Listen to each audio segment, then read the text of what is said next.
Overall, the salary in the federal government beats out the private sector. If you do average to average US salary, average government salary, the government's going to win out every time.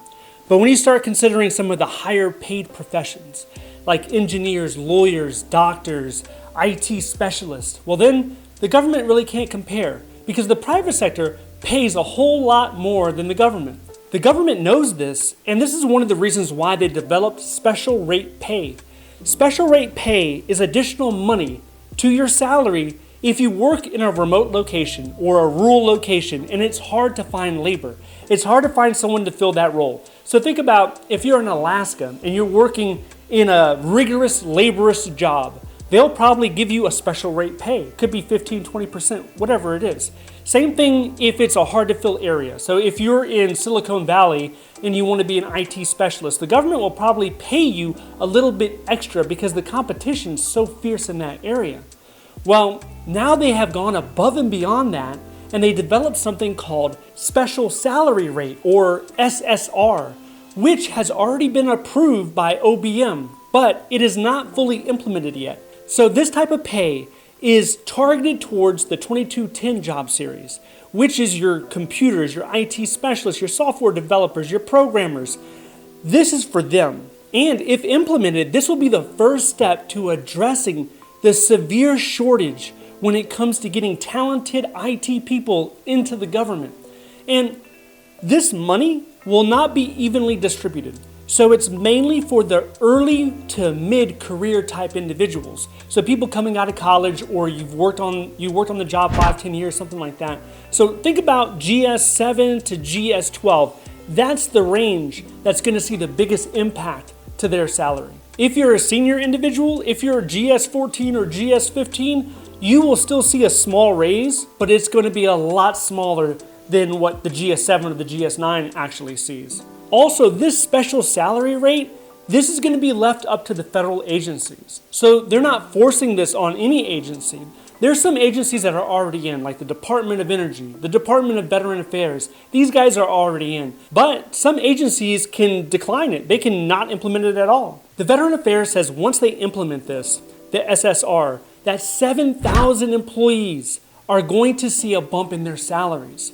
Now, the SSR is not targeted for all IT professionals, right? They know that some people, they never consider the government. It's never a thought in their mind. But for the individuals that are on the fence, that are thinking, I would consider a government job, they just need to pay a little bit more. That is who this bill is targeting. I talk to people frequently that tell me, I would like a government job, but my goodness, I would have to take a 25% salary cut just to come in. So I don't even know if it's worth it. And they go back and forth thinking, should I? Shouldn't I? Now, of course, you can always negotiate your step level, but even with that at times, depending on your location and what positions you're applying to, even that might not come close to what you're currently earning. So then, you have something like SSR. If it gets implemented, this could help actually bring a lot more people on. Okay, so how much extra will this actually be?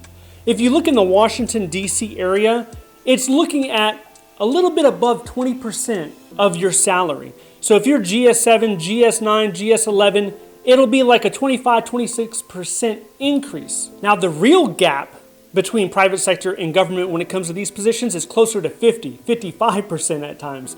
So you're taking 25% off of that 50, so it looks a little bit more digestible to actually accept and start working in a government job. Here's a quick scenario. For a GS5 Step 1, a person would see a 26% increase in pay from $42,000 a year to $54,000 a year. That's still pretty low for a tech job, but let's look at the higher end to see what the difference is. For a GS15 Step 1, a person would see a 3.4% increase in pay, taking them from $155,000 to $161,000 per year. Now, in Washington, D.C., you're going to be pretty hard-pressed to go out there and find anybody who's a GS5. This area, like a lot of major cities, is pretty top-heavy when it comes to GS grades. So we have a lot of GS12, 13, 14, 15. We have a lot of SES in this area. Oftentimes, you'll find a GS13 in Washington, D.C. He is just a worker bee. And you take that same GS-13 and you put him in Smallville, Indiana, or in small town, Ohio, they could be a manager. They could be a deputy director at GS-13. So there's a huge difference between smaller towns and larger towns. However, this new SSR pay, this is not going to impact the ceiling to pay. So in Washington, D.C., the ceiling is $183,000 a year. That is still the ceiling. It doesn't matter how much additional this pay is going to add. It's not going to move the ceiling. So the special salary rate is not implemented yet, and it looks like maybe towards the end of this year, this is something that could be implemented to attract professionals that are interested in the IT field. But what about the other fields? What about the other professions? I mean, we have engineers, lawyers, we have pretty much all the professions, right? If they have it on the private sector, we have an equivalent in the public sector for the most part. So this could be opening the door to perhaps paying government employees more.